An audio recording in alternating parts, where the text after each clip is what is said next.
બનાસકાંઠાના વિભાજન બાદ જ્યારે વાવ થરાદને જિલ્લો જાહેર કરવામાં આવ્યો છે ત્યારે દિયોદર ખાતે આજે બજાર બંધ રાખીને વિરોધ પ્રદર્શન કરવામાં આવી રહ્યું છે, કારણ કે દિયોદરને ઓગળ જિલ્લો બનાવવા માટે છેલ્લા કેટલાય સમયથી ચર્ચાઓ વિચારણા ચાલુ રહી હતી અને ત્યારે અચાનક જ જ્યારે 1 જાન્યુઆરીથી બનાસકાંઠાનું વિભાજન થયું અને વાવ થરાદ તાલુકાને જિલ્લો જાહેર કરવામાં આવ્યો, જેથી કરીને હાલ કાંકરેજ તેમજ દિયોદરમાં અલગ અલગ ઠેકાણે વિરોધ પ્રદર્શન યોજાઈ રહ્યું છે। સંપૂર્ણપણે બજાર બંધ કરીને આ વિરોધ કરવામાં આવી રહ્યો છે। આપ જોઈ રહ્યા છો હાલમાં દિયોદર બજાર સંપૂર્ણપણે બંધ કરવામાં આવી રહ્યું છે અને હાલમાં દિયોદર ખાતે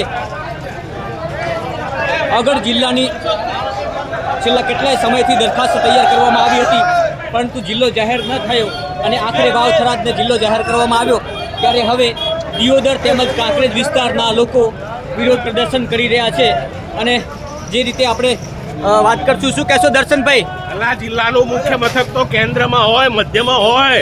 આ સરકારને સમજવું જોઈએ કે કેન્દ્રમાં જે વિસ્તાર આવતો હોય એને મુખ્ય મથક બનાવે, કોઈ છેવાડાના વિસ્તારને, બોર્ડર ઉપરના વિસ્તારને મુખ્ય મથક જાહેર કરે, પાકિસ્તાન બોર્ડર અને રાજસ્થાન બોર્ડરે, તો લોકોની સલામતીનું શું?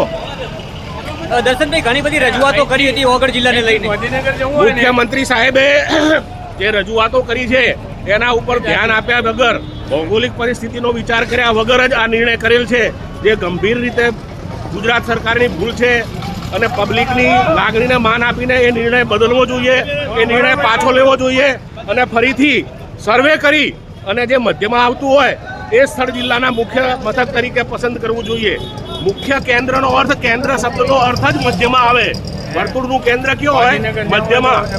તો ગુજરાત સરકાર આટલી તો સંવેદનશીલ અને સમજવું હોવી જોઈએ। ગુજરાત સરકારનો આ નિર્ણય બિલકુલ બોગસ અને કોઈ પણ વસ્તુનો વિચાર કર્યા વગરનો છે, જેને પાછો લઈ અને ફરીથી સર્વે કરીને જિલ્લાનું મુખ્ય મથક ડિક્લેર કરવું જોઈએ।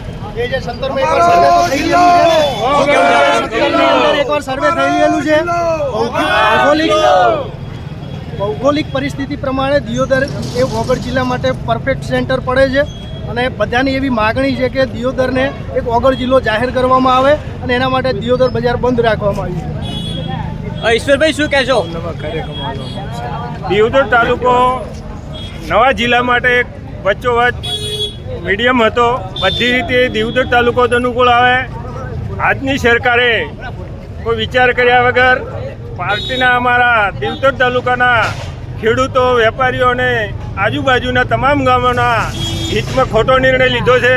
એ નિર્ણયને અમે વિરોધ કરીએ છીએ। આજની સરકાર દિયોદર તાલુકાને વિશ્વાસમાં લઈ આજુબાજુના તાલુકા પણ વચ્ચે આવતા હતા, એટલે એક છેવાડે થરાદમાં જે જિલ્લો બનાવ્યો એના સામે અમારી સંપૂર્ણ નારાજગી છે। ભવનજી, શું કહેશો? દરખાસ્ત તૈયાર થઈ, ઓગળ જિલ્લાની અનેક રજૂઆતો કરી, પરંતુ આખરે થરાદને જિલ્લો જાહેર કરાયો। દિયોદર જિલ્લો બને એના માટેની અમારી જૂની માગણીઓ હતી અને એના માટેના જે કોઈ કાગળો કે જે કોઈ સીએમ સુધી તો પહોંચાડ્યા હતા અને સીએમ સાહેબે કલેક્ટર સાહેબને પણ સૂચના આપી હતી।